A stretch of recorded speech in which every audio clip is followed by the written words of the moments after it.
What's good? This is JVB representing SPD, and that is sportsperdiem.com. Every single year, it's the same old BS. And nothing changed with the end of the season press conference. Listening to these guys talk, making excuses, running away from questions. All it did is piss me off even more. Bears fans, don't go out giving your hard-earned money to this damn team. It ain't worth it. They can say all they want about how they love the fans, how they love Bears fans. But at the end of the day, it's the same old bullshit. They not listening to the fans. They don't care what we think. All they care about is that money. To listen to George McCaskey and Ted Phillips and Ryan Pace and know that the latter two guys, they still gonna be here. Matt Nagy, he's still gonna be here. New year, same bullshit from this Chicago Bears organization. I don't know which one of the McCaskies owed Ted Phillips money, but somebody gotta owe that man some money. This man has been here regime after regime after regime after regime, and it seemed like he bulletproof.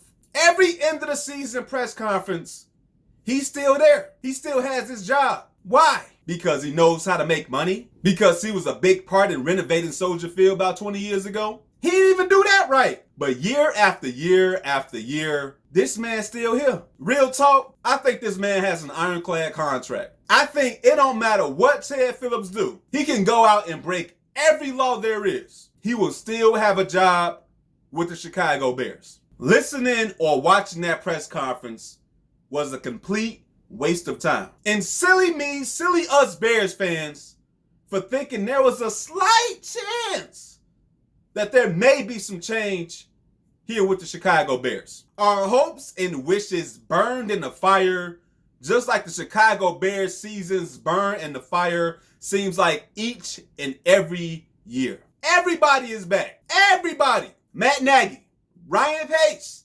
Ted Phillips, they're all back. For a group of guys to talk about responsibility, accountability, and for these guys, these same guys, to still have their jobs come next season, that's bullshit. Congratulations, Ryan Pace, Ted Phillips, all you guys. For a group of guys to be so average, so mediocre in what they do, to still keep their job, I gotta tip my hat to you. I gotta congratulate you. Good shit. Something major will need to happen to see any change in this organization. These guys may go out to the press conference, they stand at that podium and they say, we wanna win. We want to beat this team. We want to beat the Packers every year. We need to be better at the quarterback position. But in the same fucking tongue, you keep Ryan Pace, the same man who drafted the problem, Mitch Trubisky. They could have picked Patrick Mahomes. They could have picked Deshaun Watson. But apparently Ryan Pace and this Bears organization was already dead set on who they wanted. They wanted Mitch Trubisky. He wanted that tall, strong, good-looking, white quarterback.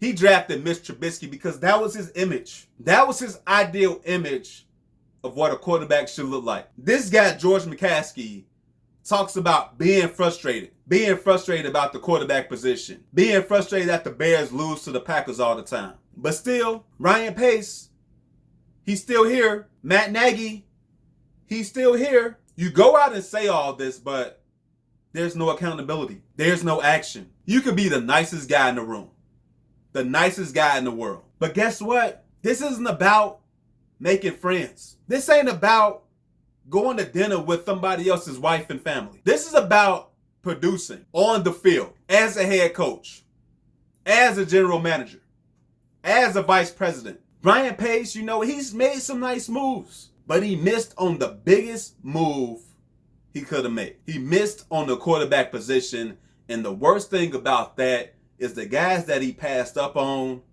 Look at him. Patrick Mahomes, if he keeps going like he's going, he's a future Hall of Famer. He's a future all-time great. And for Deshaun Watson, he may not go down as an all-time great, but he might put up some really good numbers, some Hall of Fame numbers. If these same core guys are running this team ain't going nowhere. Despite all the BS they give you, this organization is cool with mediocrity. This organization is content with average. I said this recently, but this is the chartered franchise in a big city of Chicago. If they want to be cool with average Bears fans, and I know it's going to be hard, but when everything opens back up, don't go to Bears games. Don't go to training camp. Don't be going out buying jerseys and jackets and hoodies and all that. If you want to, be my guest. You can do whatever you want with your money. But all you're going to be doing is feeding the beast. All you doing is lining up their pockets. I'm not saying stop watching the Bears games. You know, you can watch the game. Just watch it at the crib. Watch it in the comfort of your home. I know a lot of you guys out there feel the exact same way that I feel. It sounds sorry as hell, but all we could do is hope. That's all we got. And judging from everything that we heard in that press conference, ladies and gentlemen, Chicago, we need a miracle, y'all. But I'm out. Like the video and share the video. And do not forget to subscribe to the channel. Until next time, take it easy. God bless. Peace.